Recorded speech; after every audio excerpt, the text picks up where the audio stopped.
নমস্কার বন্ধুরা, ইচ্ছা হেসেলের আরেকটি ভিডিওতে আপনাদের স্বাগত। আজকে আমি যে রেসিপিটা আপনাদের সাথে শেয়ার করব সেটা খুব কম উপকরণে আপনারা তৈরি করতে পারবেন ঘরেতে। সবসময় একঘেয়েমি ভাত রুটি খাবার থেকে এই রাইসটা যদি তৈরি করে নিতে পারেন তাহলে দেখবেন এটা মাটন বা চিকেনের সাথে আপনারা খেতেই পারবেন। এর জন্য খুব সামান্য উপকরণ লাগে।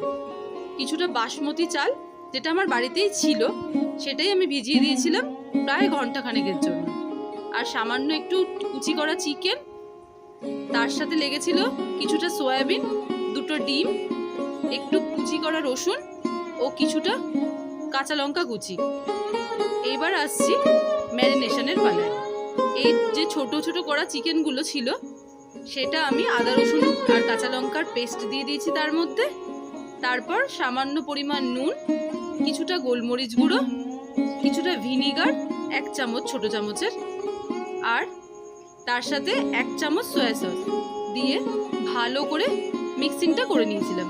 ম্যারিনেশনটা যত সুন্দর হবে চিকেনটার ভেতরটা অনেকটা সফট হয়ে যাবে, যার জন্য এই ম্যারিনেশনটা করে আপনারা পারলে 1 থেকে 1.5 ঘন্টা একটু ফ্রিজে স্টোর করে রাখবেন। তাহলে দেখবেন চিকেনটা অনেকটা সফট হয়ে গেছে আর ভেতর থেকে অনেকটাই জুসি হয়ে থাকে।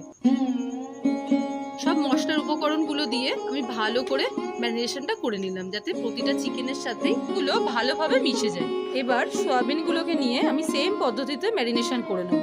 কিছুটা আদা রসুন কাঁচা লঙ্কার পেস্ট, সামান্য পরিমাণ নুন, কিছুটা গোলমরিচ গুঁড়ো, সামান্য একটু ভিনিগার আর 1 চামচ সয়া সস দিয়ে ভালো করে ম্যারিনেশন করে রাখবো। এটারও সেম যেরকম আমি চিকেনের মতো ম্যারিনেশন করেছিলাম সেমভাবে। এবার আমি গ্যাসে একটা কড়া বসিয়ে তার মধ্যে সামান্য পরিমাণ রিফাইন তেল দিয়ে দিলাম।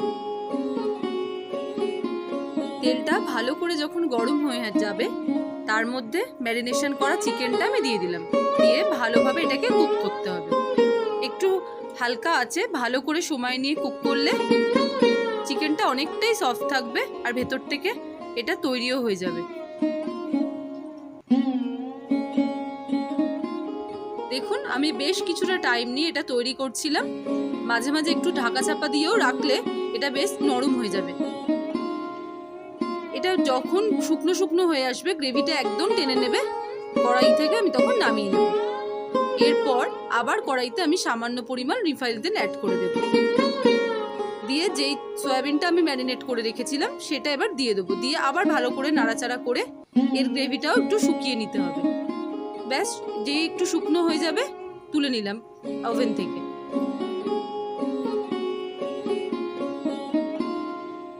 আবার কিছুটা পরিমাণ রিফাইন তেল দিলাম।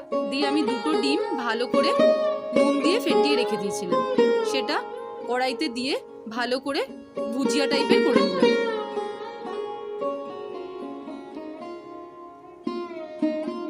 তাহলেই আমার সব উপকরণ ভাজা কমপ্লিট। এবার একটা কড়াইতে বেশ কিছুটা পরিমাণ রিফাইন তেল অ্যাড করে দিলাম।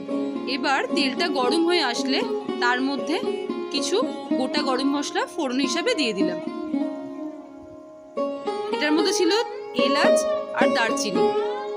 ব্যাস একটু নাড়াচাড়া করিয়ে নেবার পরেই আমি যে পেঁয়াজটা কুচি করে রেখেছিলাম সেই পেঁয়াজটা দিয়ে দিলাম। দিয়ে তার সাথে সাথেই কুচানো রসুনটা আর কুচি করা লঙ্কাটাও দিয়ে দিলাম। বেশ ভালো করে এবার ফ্রাই করে নিতে হবে, তিনটে জিনিস মিক্সড করে। কিছুটা টাইম নিয়ে ফ্রাই করে নিলাম যাতে একটু লাল লাল হয়ে আসে। এবার এইভাবে ফ্রাইটা হয়ে গেলেই তার মধ্যে আগে ভেজে রাখা চিকেন, ডিম আর সয়াবিনটা আমি অ্যাড করে দেব। দিয়ে আবার একটু ভালোভাবে নাড়াচাড়া করিয়ে নেব।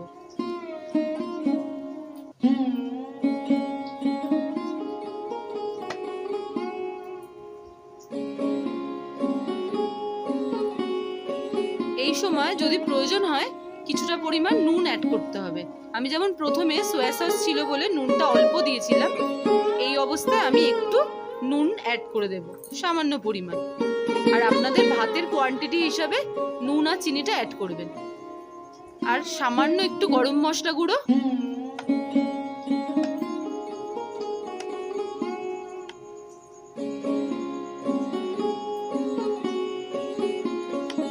দিয়ে একটু নাড়াচাড়া করিয়ে নেবার পরই আমি রাইসটা এর মধ্যে অ্যাড করে দিলাম।